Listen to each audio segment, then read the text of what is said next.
Hi, Sunny. I am a pro-am competitor. I enjoy hearing your stories and perspectives. In a previous video, you explained that at the silver level, judges start addressing the competitor's shape on the floor. Can you explain what shaping exactly means? When judges look at competitors, what are the things they're actually looking for specifically to determine if the dancers are or are not shaping? Also, can you explain how you teach a lead to shape? And how should students go about practicing it on their own? How should I think about body mechanics involved? What does 3D mean? Is that another way to describe shaping? Can you also discuss the same questions I posed for shaping to body flight? Okay, so I see two huge questions here, so I'm going to break this down into two videos. Today, I'm going to talk about the first part, which is the shaping, what that means, how we do it. Okay, here goes. So number one, yes, 3D is a great way to think about shaping. So if you have a basic understanding of kind of geometry and mathematics, you understand one-dimensional objects are, it's one dimension. Two-dimensional objects are like a piece of paper. So now at two ways it can shape, okay? And three-dimensional is ultimately what you're gunning for, and we just start implementing that usually in that silver level. So imagine if I'm 2D, but now I add a rotary swing and a sway away from the partner. I'm exaggerating for the sake of simplicity here, but imagine here's my ball, okay? And I'm going around and I'm going around. Now I have a three-dimensional shape on the floor instead of a two-dimensional. Let me show you two-dimensional from the side. You'll see what the judges see. Even worse follows if you find your shoulder lines wonky, you're probably doing 2D. That looks like this. Or at best, this. So yeah, three-dimensional means you add a rotary swing in addition to your pendulum and your metronomic swing or drop sway. Depends on the figure. I'm painting with a broad brush for the sake of YouTube communication, okay? Okay, number two.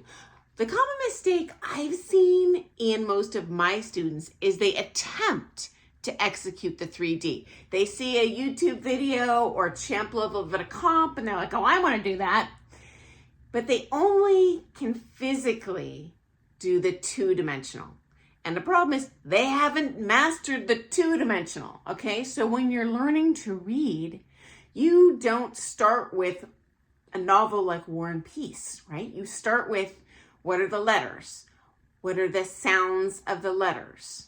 How do I piece those together? See, Sue, run.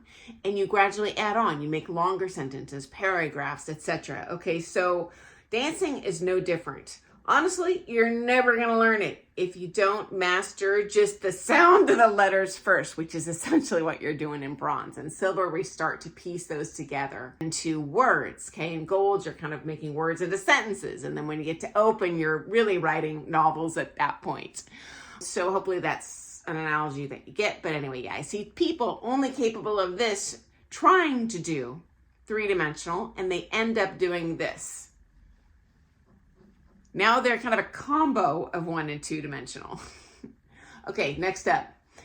Another tip. I find students get confused between right side and left side lead because the book does spell this out for you. But I'll tell you this, a left side lead is not a left side and a right side lead. It's actually an inside edge of your knee, your ankles, your feet. That would look like this. Sorry, guys, I'm so close here. I'm going to show a couple different ways, but this is from the feet.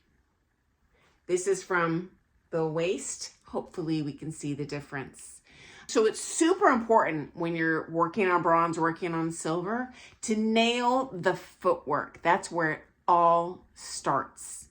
And any of the sway initiates from the feet and it rises up through the body and then the head. So that's a spiraling action. in your shape as opposed to everything goes at once. And even worse, if you're deliberately shoving a right side and a left side at your partner, which we tend to do as lead, just trying to communicate the movement, you're going to end up with the wrong sway completely and just knocking her off her feet. Okay, next up, how do I teach? Okay, as you know, I tailor to each student, and I'm sure your teacher does too. So the way I would communicate this to one dancer is going to be completely different words than I would to another dancer. Plus, you all have different bodies, so some person might naturally be able to have a spiraling action way from the bottom, but not a rotary swing or something. Each person's different, so I can't tell you how I would teach you because I don't know you. This is a problem with YouTube. It's a one-way communication and it's a two-dimensional medium, so I'm trying to communicate movement through not touching you. I'm trying to give you helpful advice without seeing you. You could be totally different than most people. I'm trying to show rotary and three-dimensional shaping on this flat screen. So I apologize, I'm hitting this one as close to the sweet spot as I can. So what's my suggestion? Hey, ask your teacher. They know how you dance. They know where you are in that stage of the game of adding the processes of ultimately creating that three-dimensional shaping. And they're going to give you the information in a way that you can digest to understand how you should execute it. Because my thought is, you're not just paying for the information, you're paying to get it in as concise of a time frame as possible, learn it as fast as possible.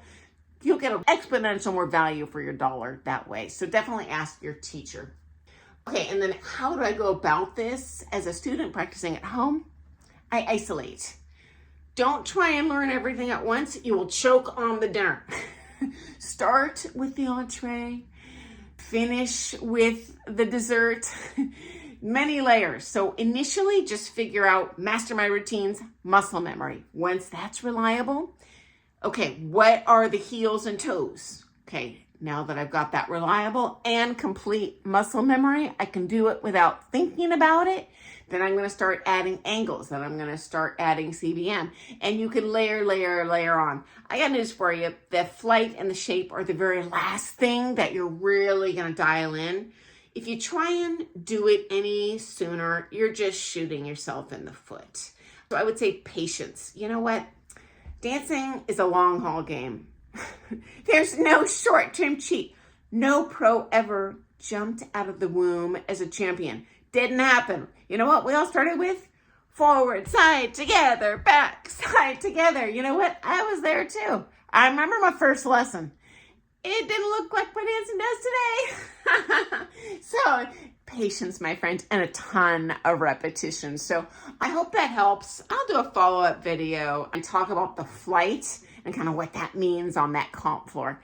That should be a little easier to digest than the shape. That's a big nut to crack. Okay, so best of luck with your shape. Thank you so much for watching. And hey, friends, I am but one dancer in a world of ballroom dancers. You know, I teach a certain way. It is an art. There's many different ways to go about this.